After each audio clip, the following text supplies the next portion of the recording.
What's up guys, Bradley here with an insert of Audio Hype, a string of tutorial videos that covers the technical side of music pre-production, production and post-production.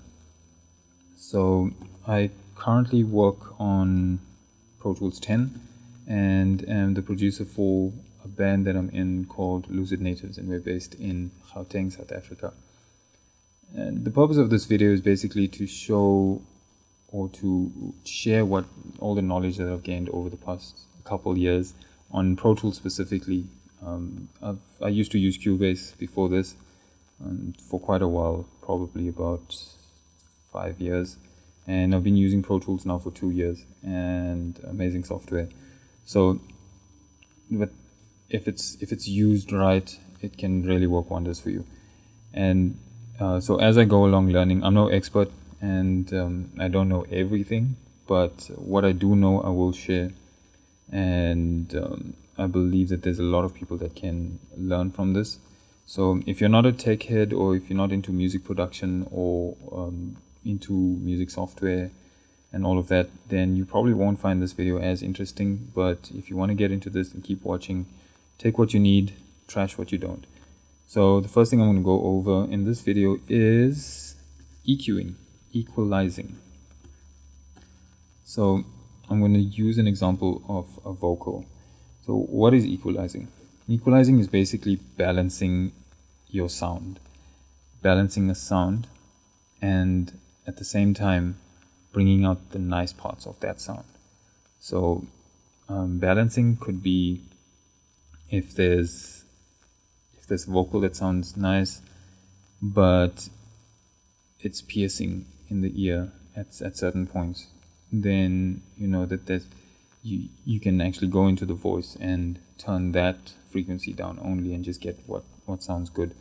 So that's in balancing. And then bringing out the nice part of it, of a certain sound, is basically part of mixing and bringing out what sounds good and reducing what doesn't sound so nice, just to bring a balance in it. So where you have a keyboard, keyboards often occupy the mid-range, and they'll often occupy this area over here, and not so much down here unless the keyboard player is actually playing bass notes and stuff.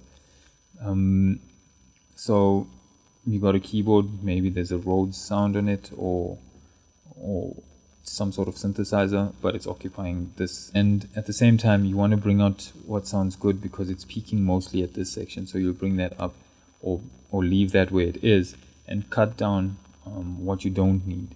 You know, if you know that you've got a kick drum coming up, or if there's a really deep bass guitar that, or even a really MIDI bass guitar that could clash with the synth, then the way you EQ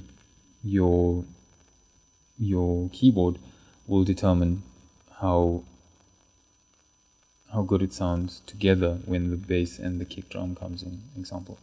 So that's with vocals. A lot of the time they occupy the mid and the high frequencies. I'm going over vocals because this is what I'm going to use as an example for this video. So there's a lot of stuff in sounds that we sometimes don't really need, but it's still there. And let me play this. Hold on, this part is magical. We ain't going home, we're heading. So what you see there is that the actual vocal is peaking around this area over here, but there's so much happening down here that I can't hear. I don't know if you can hear that, but I can't hear that. If I had to actually solo, well, if I had to bring that up, you would literally hear nothing. And if I had to solo that, I can hear nothing.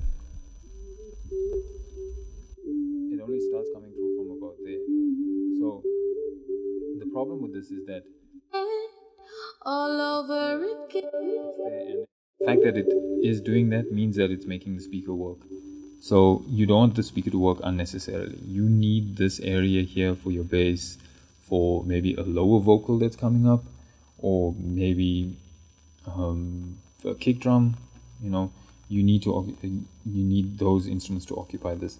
Now, when the kick drum and the bass comes in, and you got your vocal peaking here, that's going to cause problems because you're causing the speaker to overwork, and it's not giving you a true representation of what the bass and the kick drum should sound like.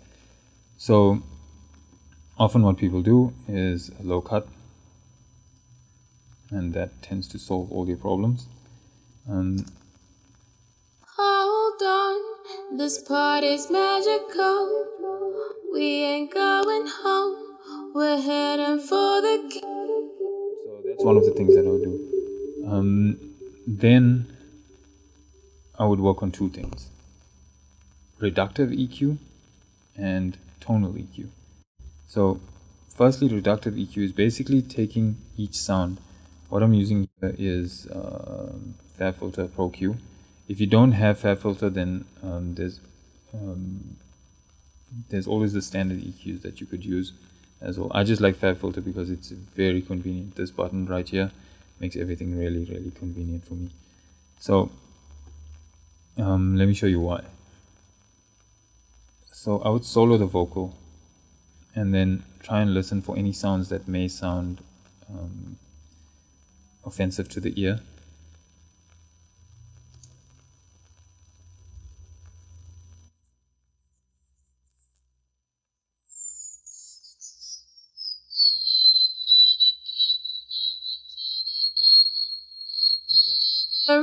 It sounds a bit squeaky, and it's really piercing. So let me just delete that band. So what I would do is, and remember with the parametric EQ, well, you can only do this with the parametric EQ actually. Just make sure that your Q factor is really high or really narrow. If you look at that line there, what I like about FabFilter is that when you click this headphone, it solos that frequency only, so you can hear exactly what you're bringing up or down. So I heard that this frequency is a bit piercing, and it's louder than everything else. Now, it may not be piercing or annoying per se, it's just that it's louder than all of the other frequencies. And what is equalizing? Finding balance. So you want to bring the louder frequencies down to the same level as the rest of the frequencies. So I would leave the band there, and I would go to gain, and I would turn it down. Now when you're turning it down, you don't want to turn it down too much. I would say maximum 5 or 6, maybe not 6, but yeah, maybe 6, I don't know, depending. But yeah, minus 5 decibels, and that anything over that is going overboard. So problem with removing too much of it is that as piercing as these frequencies are, they add to the voice. And when you take them out completely, or you take out too much of them, the voice just sounds empty. And you don't want to take it out, you just want to balance it with everything else.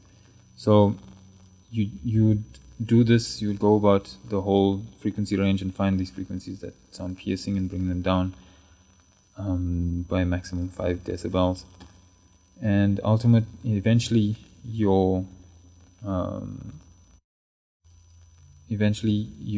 parametric EQ for your vocals should look like that. Should look like this basically. And what'll happen from there is, like, this is a technique that I've found that's given me the most returns.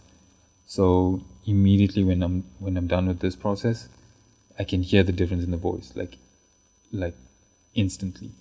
So that's the first process. That's reductive EQ. Then there's tonal EQ. Once reductive EQ is cool, that means everything's balanced. Then you want to bring up what sounds nice. In this specific song, it's I know this is very common for people to do. It's a 10 kilohertz boost, a slight boost on that, just to give it more air, as everyone says. It does actually. It gives it that air sound. And since this is a spacey track, it's a very atmospheric track. I brought that up, and when I threw the reverb on it, it just sounded magical. So those are the two types of EQs that I learned. You can go and try them on your software when you get time. Next time you're EQing, see if it works for you. If you learned something from this video, then click like. If you enjoyed this video, subscribe if you want more like this.